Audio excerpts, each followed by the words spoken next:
ለማኝ እያሉት አማላጅ እያሉት ኢየሱስ ማለት አይቻልም።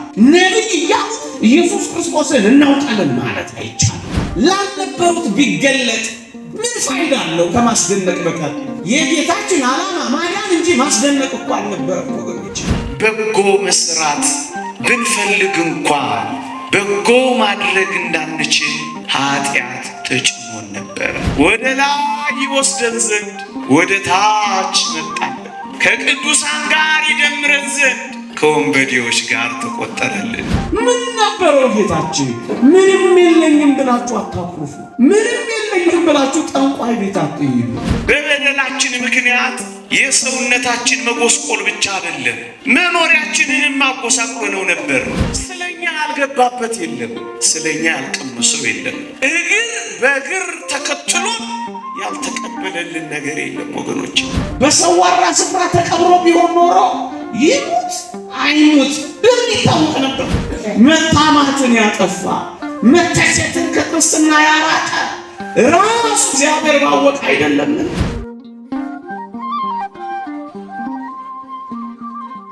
የሉቃስ ወንጌል ምዕራፍ 24 ቁጥር 33 ጌታ በእውነት ተነስቷል ይላል። ይህን የምስራች ቤተ ክርስቲያን በዘውትር ቅዳሴዋ በየዕለት ውዳሴዋ ሞትህን እናምናለን ትንሣኤህን ደግሞ እንናገራለን እያለች ቤተ ክርስቲያን ናት። ሁል ጊዜ ከሞቱ ጋር ሁል ጊዜ ከትንሣኤው ኃይል ጋር አብራ ቤተ ክርስቲያን ናት ያለች። ይህ አዋጅ እንዲህ ላለች ቤተ ክርስቲያን ሰበር ዜናዋ ሊያስመስሉት ሊሞክሩ የሁል ጊዜ ሕይወቷ መሆኑን ነው ነገራቸው። ጥቂት ነጥቦችን መለስ ብዬ ላስታውሳችሁ። ዲያብሎስ በጽንስ ጊዜ በማኅፀን እየተቆራኘ ባሪያ እያደረገ ይኖር ነበረ። ለዚህ ነው ክብር ይግባውና ጌታችን ያለ ዘር ተወልዶ ለቀዳማዊ ልደቱ እናት የሌለው ለዳህራዊ ልደቱ ለኋለኛ ልደቱ አባት ሳይኖረው ያለ ዘር ከኛ በተለየ ልደት የተወለደው ከማኅፀን ጀምሮ ይቆራኝ የነበረውን ሰይጣን ያስወግደው ዘንድ እና ማኅፀንን እያጸዳ የማኅፀን ቁራኝነትን እያስወገደ ነው ጌታችን ማዳኑን የጀመረው። በበደላችን ምክንያት ወደ ሰውነታችን ዘልቆ የገባው ኃጢአት ወገኖቼ ባህሪያችንን አጎሳቁሎት ነበረ። ነፃ ፈቃዳችንን አደብዝዞት ነበረ። በጎ መስራት ብንፈልግ እንኳን በጎ ማድረግ እንዳንችል ኃጢአት ተጭኖን ነበር። ለዚህ ነው ሐዋርያው ቅዱስ ጳውሎስ ለዚህ ለሞት ከተሰጠ ሰውነት ማን ያድነኛል እያለ የጮኸው። ሮሜ ምዕራፍ 7 ማን ያድነኛል? ኃጢአት ለሰለጠነበት የበደል ፈቃድ ለሚያደረድረው በጎ ማድረግን እየፈለኩ ክፉ ለማደርገው ለዚህ ሰውነት ማን አለው ብሎ ሲጮህ የመላእክትን ዘር ሳይሆን በሥጋና በደም ንጽሕት ድንግል ከምትሆን እመቤታችን ከሥጋችን ሥጋ ከደማችን ደም ከነፍሳችን ነፍስ ከውሃችን ውሃ ከፍሎ የኔና የእናንተን ሰውነት ተዋሃደልን። የባሪያውን መልክ ያዘ እንዳለው እኛን መሰለልን። ወደ ላይ ይወስደን ዘንድ ወደ ታች መጣልን። ከቅዱሳን ጋር ይደምረን ዘንድ ከወንበዴዎች ጋር ተቆጠረልን። የእግዚአብሔር ልጆች እንባል ዘንድ የሰው ልጅ ተብሎ ተጠራልን። ወደኛ ገባ። እናም በሰውነታችን ውስጥ ሰልጥኖ የነበረውን ኃጢአት አስወገደው። ነፃ ፈቃዳችንን የደበዘዘውን አደመቀው። የጎሰቆለው ባህሪያችንን አደሰው። ወደኛ በበደላችን ምክንያት የሰውነታችን መጎስቆል ብቻ አይደለም መኖሪያችንንም አጎሳቁሎ ነበር። ምድርም ተረግማ ነበር ወገኖቼ። እና ምን አደረገ? ሰው ሆኖ በእግሩ በመመላለሱ ደግሞ ምድር ላይ ደምን በማፍሰሱ ምድርን አጸዳት። ምድር ደስታ አደረገች አለ ቅዱስ ያሬድ። ምክንያቱም በደሙ ታጥባለች። አጠባ። ለጣዖታት ጢስ እያቀይሱ ሞራ እያጨሱ መስዋዕት ሰው ምድሪቱን ያረከሷትን በእግሩ በመመላለሱ ደሙን በማፍሰሱ በንዝህተ ደሙ በኪደተ እግሩ ምድሪቷ አነጻ። አሁን የቀረው ሁለት ነገር ነው። አንደኛው ከማይጸን ከሰውነታችን ከምድር ብቻ አይደለም፣ ወደ ሰማይ የሚወስደውን መንገዳችንን አጋንንት አጥረውት ነበር። ነፍሳችን ወደ ሰማይ እንዳንሄድ መንገድ እየዘጉባት ይቆራኟት ነበረ። በአየር ላይ ያሉ አጋንንት ከበውን ይይዙን ነበረ። እሱ ማወቀ ከምድር ከፍ ብሎ ከሰማይ ዝቅ ብሎ በመስቀል ላይ በመሰቀሉ በአየር ላይ ያሉ ስልጣናትን ድል ነስቶ ስልጣናቸውን ገፎ አለቆች ይላቸዋል መጽሐፍ ከመንገዳችን ጠርቆ አስወገደልን። ምን ማለት ነው? የሰማዩን መንገድ ከፈተልን፣ የሚዘጋብን እንዳይኖር አጸዳልን። ለዚህ እኮ ነው ሰይጣን እንደ መብረቅ ከሰማይ ሲወድቅ አየው የሚለን ቅዱስ ሉቃስ ቃላቸው። ሐዋርያው ቅዱስ ጳውሎስ በቆላስይስ መልእክቱ ላይ ጠርቆ ከመንገድ አስወገዳቸው። አያችሁ፣ ነፍሳችን ስትሄድ በጦር እንደመወጋት በመጋዝ ሹል ጫፍ እንደመያዝ ያስቀራት ነበር። አሁን ግን ከፍ ብለን ወደ ሰማይ እንድንበር የሰማዩን መንገድ አጸዳል።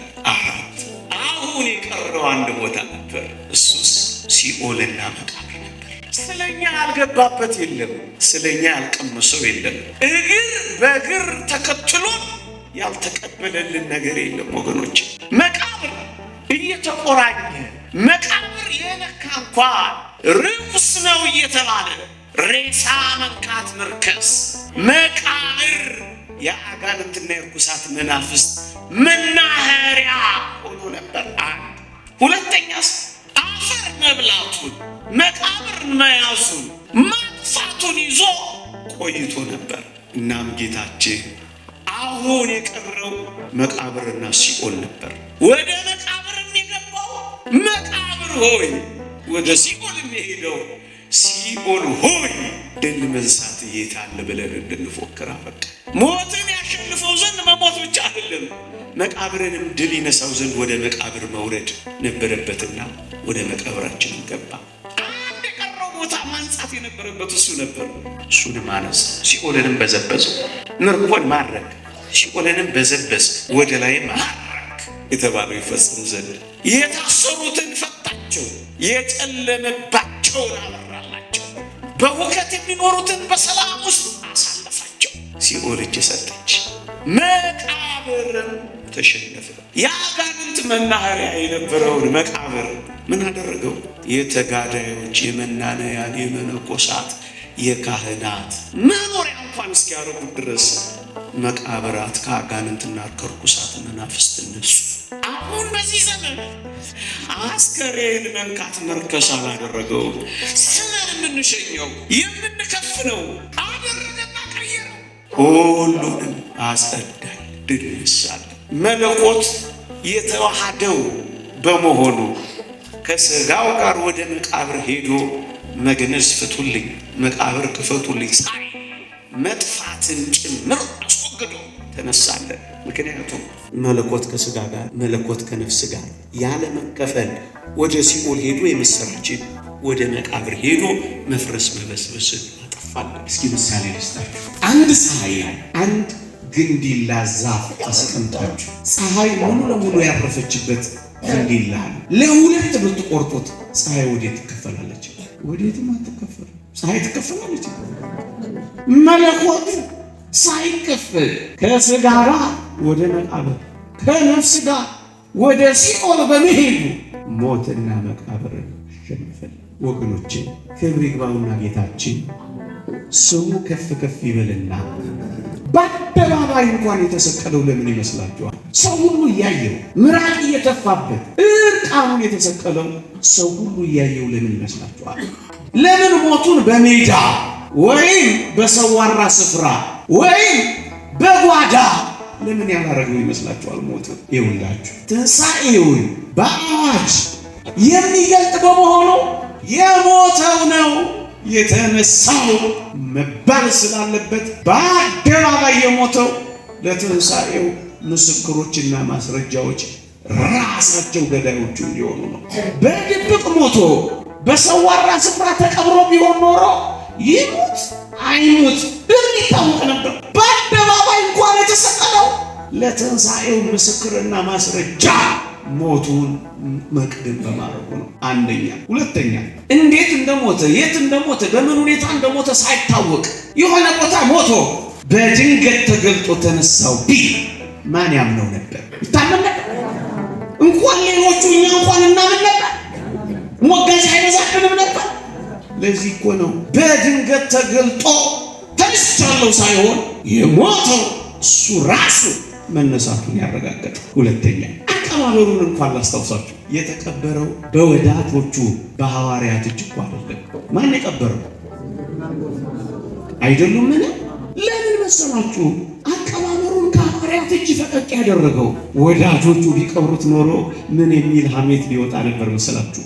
ይሞት አይሞት በምን እናውቃለን? ይደብቁት ይቅበሩት በምን እናውቃለን የሚል ሞግት ክርስትና ላይ እንዳይመጣ የተቀበረው በሚያምኗቸው በሚያከብሯቸው፣ አንደኛው የአይሁድ የምክር ቤት አባል ከሆነ ኒቆዲሞስ፣ አንደኛው በባለጠግነቱ ከሚታፈር ከዮሴፍ፣ እነሱን ያምኗቸዋል።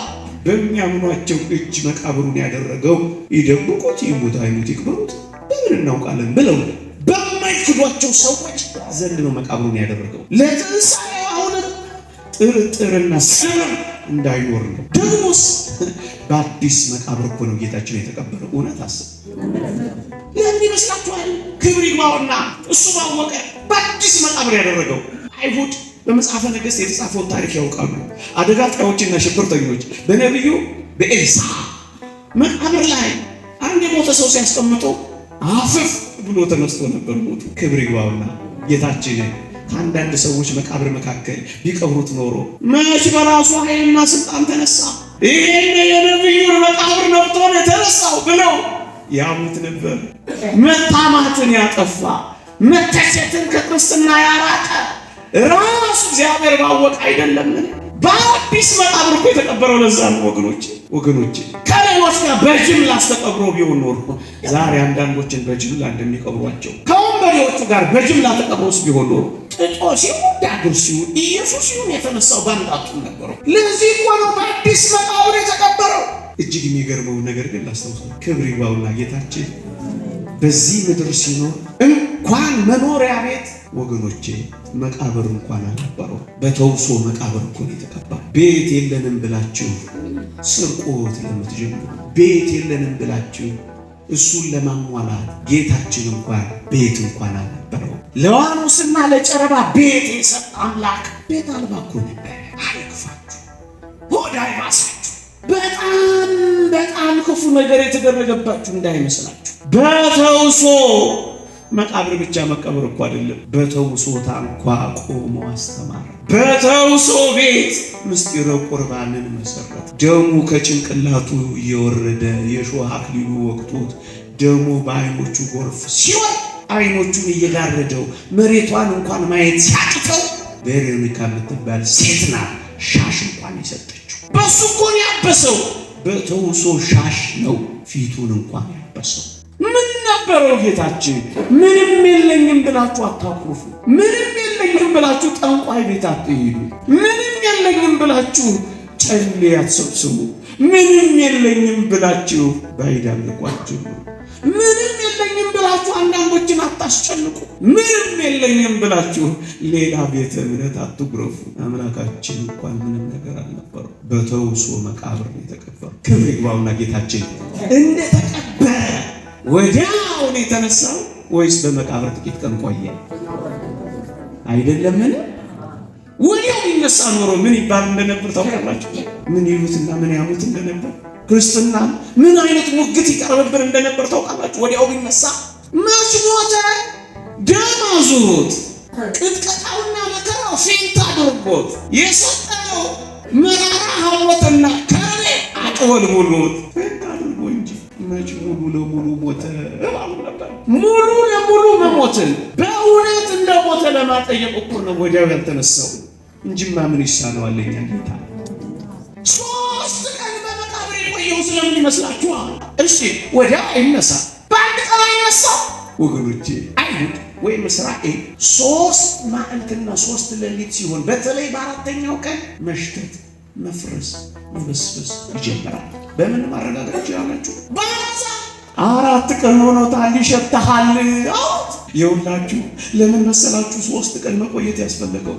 ሰውነቱ የማይፈርስ፣ ሰውነቱ የማይበላሽ፣ ሰውነቱ የማይበሰብስ፣ ሰውነቱ የማይለወጥ የባህሪ አምላክ መሆኑ መገለጥና መታወቅ አለበት። ሽቶ ለመቀባት ሲሄዱ አትንኪኝ ያለው የሚበላሽ ስጋ እኮ ስለሌለው። እርግጥ እሷም ተጠራጥራ ነው። እየተጠራጠሩ ምን መንካት አለ? ለሚጠራጠሩ ደግሞ በሐሳባቸው ለሚያወላውሉ ከእግዚአብሔር ዘንድ አንዳች የሚቀበሉ እንዳይመስላቸው እኮ የሚለው ለዚህ ነው።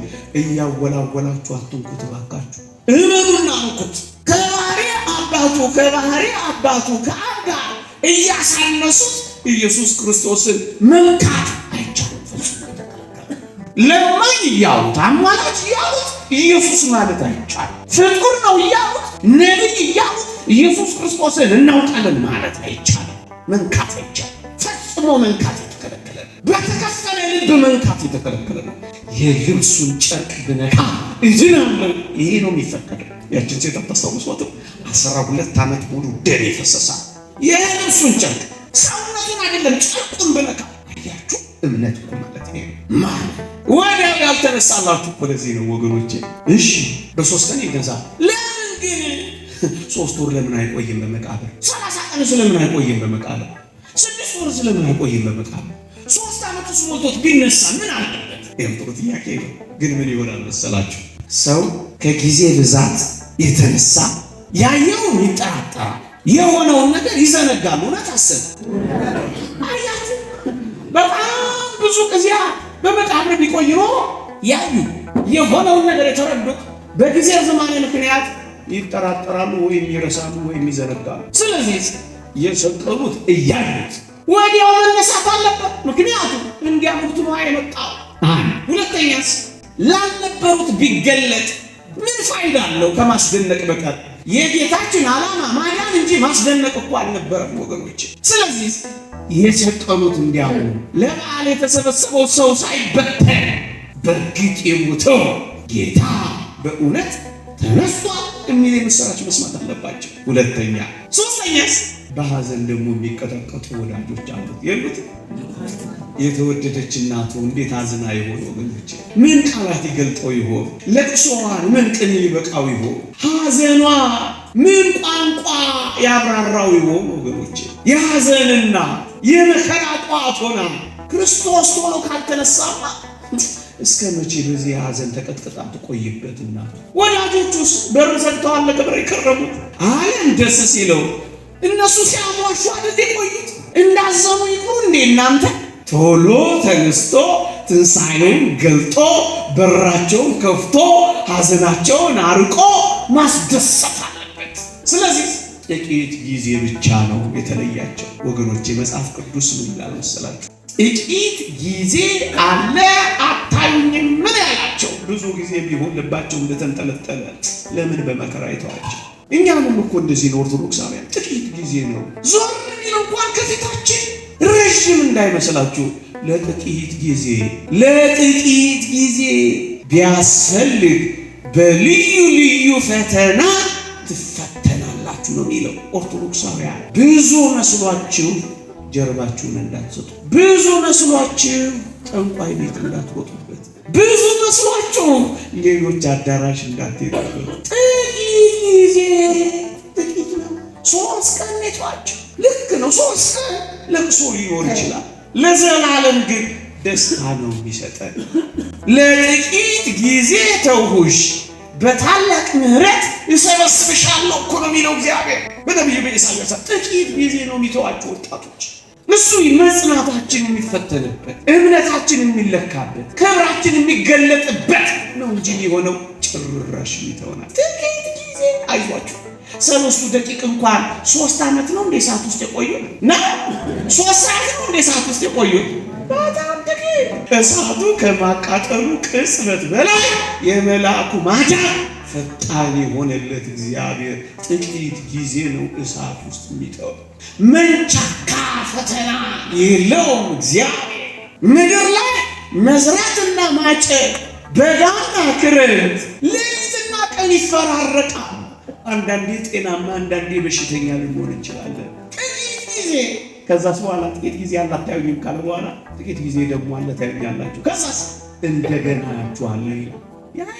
እና ብዙ ጊዜ ልባቸው እንደተንጠለጠለ እንዳይቆይባቸው ነው ወገኖች። ክብር ይግባው መድኃኒታችን በእውነት ነው የተነሳው።